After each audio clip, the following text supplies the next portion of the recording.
Uno de los géneros que más disfruto ver en una sala cinematográfica es el terror. No hay nada mejor que la adrenalina de un buen susto para que brinques de tu butaca. Bienvenidos a Nubu Films. Yo soy Pepe Porcayo y hoy hablaré sobre este género cinematográfico que ha tenido una gran importancia desde los inicios del cine.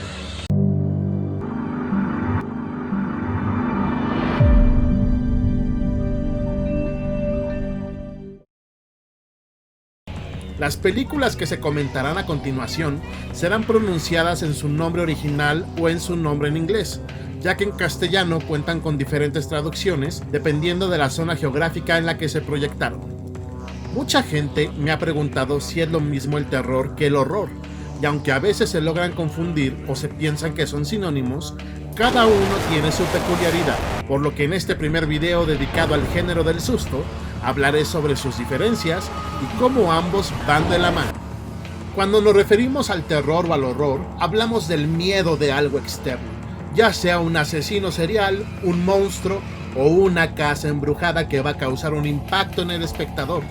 Me arriesgo a decir que el cine de terror ha existido desde el inicio del mismo, no de manera fortuita, sino como una consecuencia, y es que cuando los hermanos Lumière proyectaron su famoso cortometraje The Arrival of a Train, la gente reaccionó y esta fue provocada por el miedo a lo desconocido. Nunca habían visto una imagen en movimiento y mucho menos que se acercara a ellos. La perspectiva en la que estaba colocada la cámara provocó la sensación en los espectadores de que el tren iba a salir de la pantalla y los iba a aplastar. Ahora puede sonar absurdo, pero remontémonos a 1896. Era algo totalmente nuevo, por lo que la percepción de la realidad y el entendimiento de la imagen no se acerca ni remotamente a lo que hoy estamos acostumbrados a ver. La adrenalina que el horror y el terror generan en el individuo está relacionado con un sentido de supervivencia.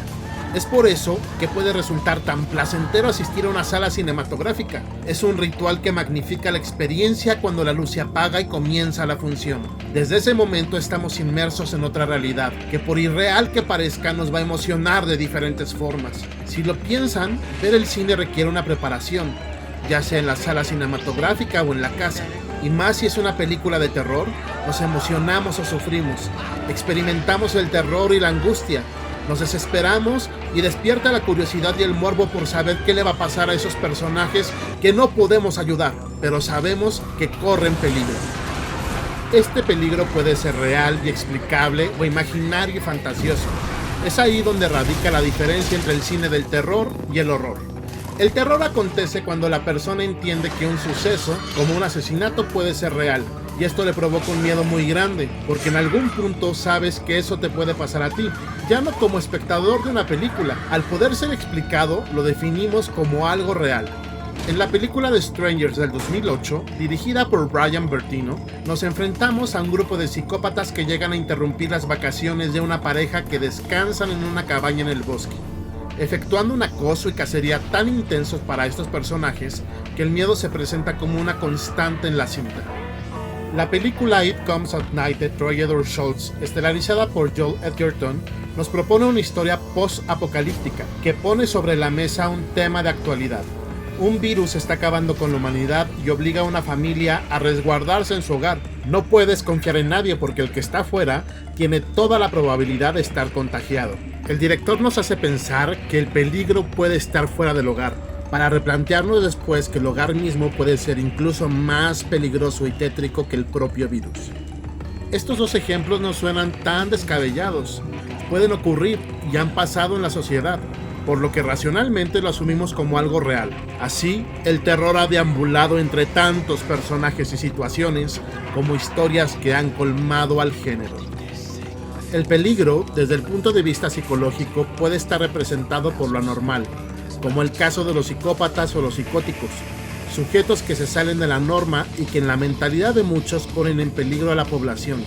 El terror se ha apoyado de esto para generar personajes tan macabros que se han convertido en íconos del género por su crueldad, su maldad e inteligencia.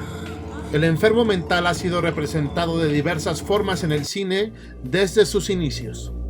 A finales del siglo XIX surgió una nueva corriente artística que se denominó expresionismo alemán. Su punto de partida fue la derrota que tuvo Alemania en la Primera Guerra Mundial, hecho que representó una época oscura y distorsionada para la psique de este pueblo. El expresionismo tuvo una gran influencia en el cine alemán de la época. En 1917, The Cabinet of Dr. Caligari de Robert Wayne se convirtió en una de las cintas más representativas de la vanguardia, que narra los terribles crímenes cometidos por César, bajo las órdenes hipnóticas del Dr. Caligari, y que representa al enfermo mental como ese ente que tiene que estar recluido en un hospital psiquiátrico al ser un peligro para la sociedad. El psicópata para el cine de terror se convierte en una figura clave que ha evolucionado con el tiempo, brindando al género personajes tan icónicos como Norman Bates de Alfred Hitchcock, quien desarrolla un trastorno de múltiples personalidades a partir de la imagen materna.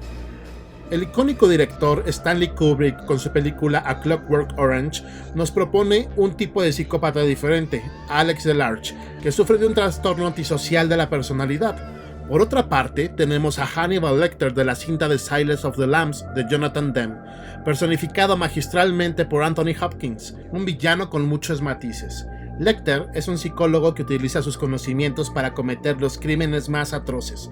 Por medio de su figura psicótica narcisista y su canibalismo, lo han llevado a que sea uno de los personajes que han propiciado un sentimiento de vulnerabilidad en el espectador. Otro personaje que vale mucho la pena revisar es Kikihara, de la película japonesa Ichi the Killer del director Takashi Miike. Kikihara es un asesino serial que vive por y para el sadomasoquismo, cinta basada en el famoso y sanguinario manga japonés del mismo nombre, de Hideo Yamamoto. Ichi the Killer es una profunda reflexión sobre el dolor y la tortura, donde nuestros recuerdos pueden ser un arma fatal. Así, hay una infinidad de personajes que han pasado por el cine del terror, desde los múltiples asesinos de Scream de Wes Craven o el mismo Mike Myers de la cinta Halloween dirigida por John Carpenter, donde este individuo es la representación del mal sin ninguna justificación objetiva, hasta que Rob Zombie en su remake del 2007 trató de humanizarlo justificando que su psicosis había sido provocada por un hogar disfuncional. La cinta de 1978 representa la época dorada del subgénero del terror, slasher, que significa cuchillada, y que fue influido por cintas revolucionarias para su época como Psycho de Alfred Hitchcock o la ópera prima de Francis Ford Coppola, Dementia 13. Ahora hablaré del cine de horror, que este puede ser más amplio y flexible. Cuando hablamos de este género hacemos referencia a aquello que es inverosímil, que proviene de la literatura fantástica, pero que en una película por su manufactura se vuelve creíble. Me refiero a las posesiones demoníacas, los zombies, los vampiros o las casas embrujadas. De hecho, la primera película del género puede ser catalogada como una cinta de horror. Es Le Manu du Diable, un corto realizado en 1896 de 4 minutos de duración por el ilusionista y visionario Georges Méliès.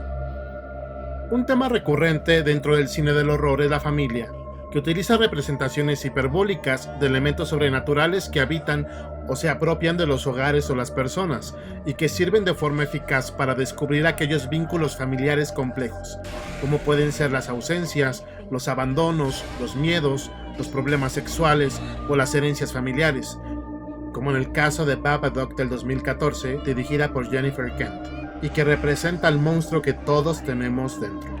O Hereditary, de Ari Aster, cinta que pone en manifiesto cómo las herencias familiares pueden ser tan terroríficas como una cruel pesadilla.